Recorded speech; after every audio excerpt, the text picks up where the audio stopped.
Hello, and welcome to Sonata She Wrote, the channel where we invigorate, elucidate, explicate, and entertain by explaining the enervating and enigmatic essential closures of sonata form, known as the essential expository closure and the essential structural closure, or the EEC and ESC, respectively.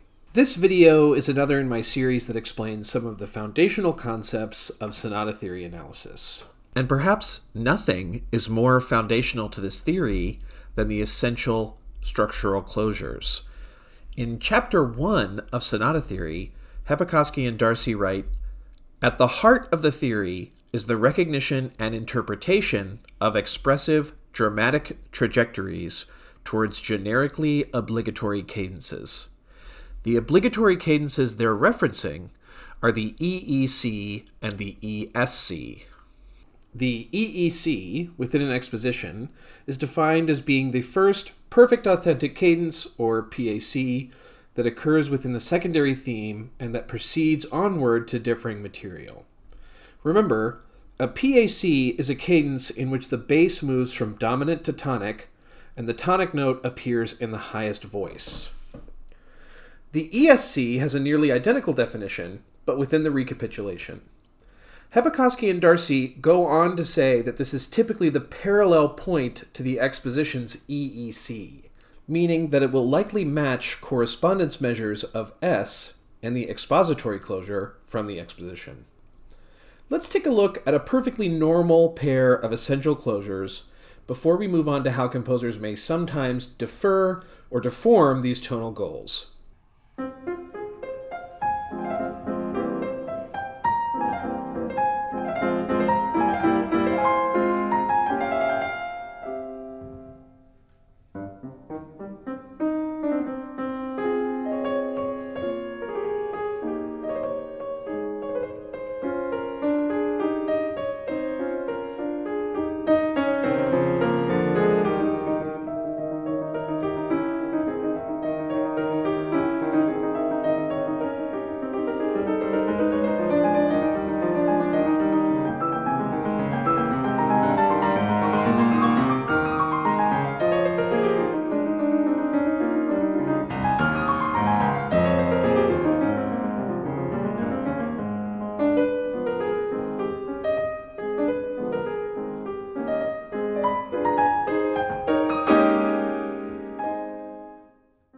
That was the exposition to Beethoven's first piano sonata in F minor, dedicated to none other than Haydn himself.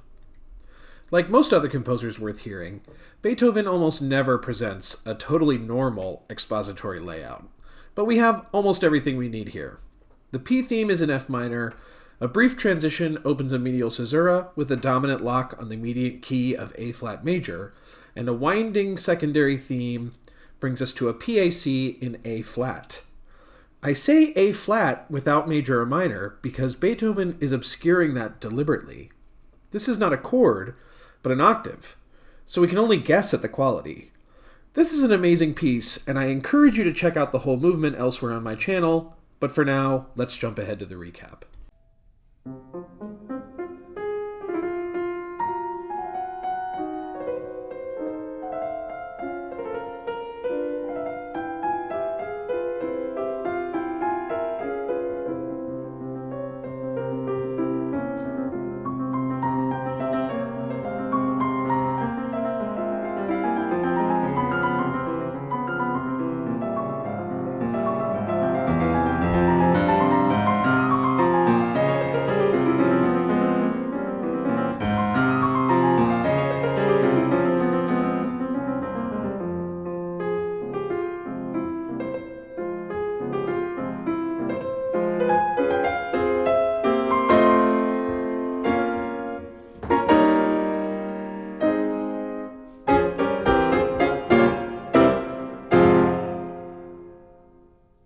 Although Beethoven has made some changes, there is a lot of correspondence with the exposition here.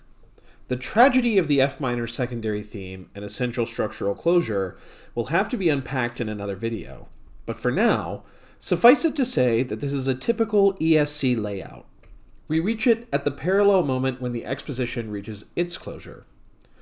The closing section is expanded here to wonderful effect. Beethoven even gives us a taste of A-flat major before brusquely and decisively sealing our fate. The chapter in Elements of Sonata Theory that deals with closure deformations, entitled S Complications, EEC Deferral, and Apparent Double Medial Caesuras, is around 30 pages long, so we'll only discuss the sections labeled The Evaded PAC and Deformation, Failed Expositions. An example of an evaded PAC appears in Mozart's Piano Sonata in A minor, K310.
The primary theme, transition, and even medial caesura are pulled off without a hitch, but this overactive secondary theme is a bit of a trickster. First, the soprano drops out of an expected PAC. Then, after Mozart has shifted the music upward, perhaps to overcompensate for this, the bass voice retaliates by dropping out. Finally, in measure 45, both voices appear and complete the essential expositional closure together, followed by a fanfare-like closing zone. Now, as for the highly deformational missing EEC, Hepokoski and Darcy point out that this event, which would result in expositional failure, and, if an ESC failed to materialize, in complete sonata failure, is extremely rare or even unthinkable in the 18th century.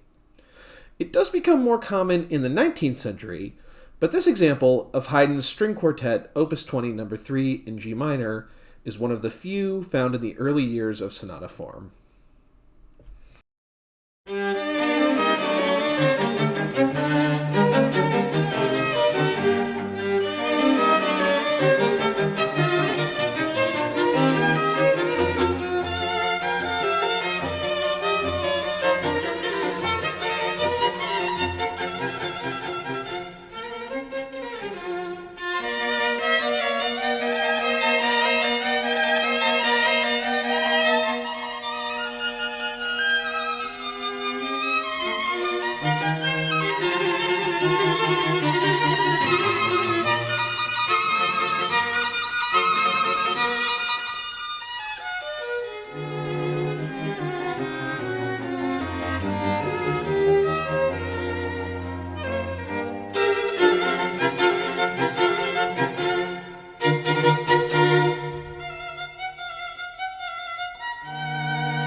Quite an exposition.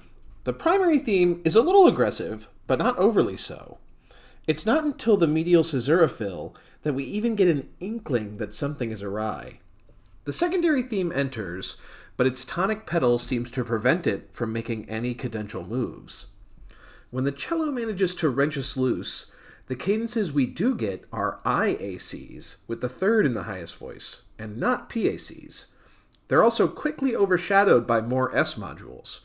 Around bar 60, Haydn begins to pull the rug out from under us with a deceptive 5 to 6 bass motion, which of course emphasizes the original key of G minor.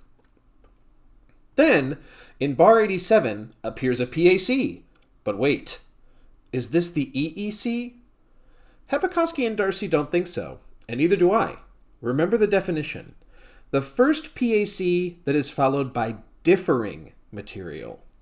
The material which follows this cadence is only more of the secondary theme. Also, you may notice that is the very same material that made up what initially appeared to be caesuraphil in the exposition. These two factors erase this as a potential EEC, and we're left with a dying away retransition that leads us back into G minor. So, does this sonata ultimately reach an essential structural closure in the recap? Well, you now have the tools to find out for yourself. Check out the piece on your own. As with the medial caesura video, I want to emphasize that this is nowhere near everything that can go right or wrong with essential closures, but it's a brief overview that I hope you found helpful, and more exceptions and deviations will crop up as we analyze more music. Information about recordings and where to find a score to the Haydn String Quartet can be found in the description, so you can get just a little bit theoretical on your own.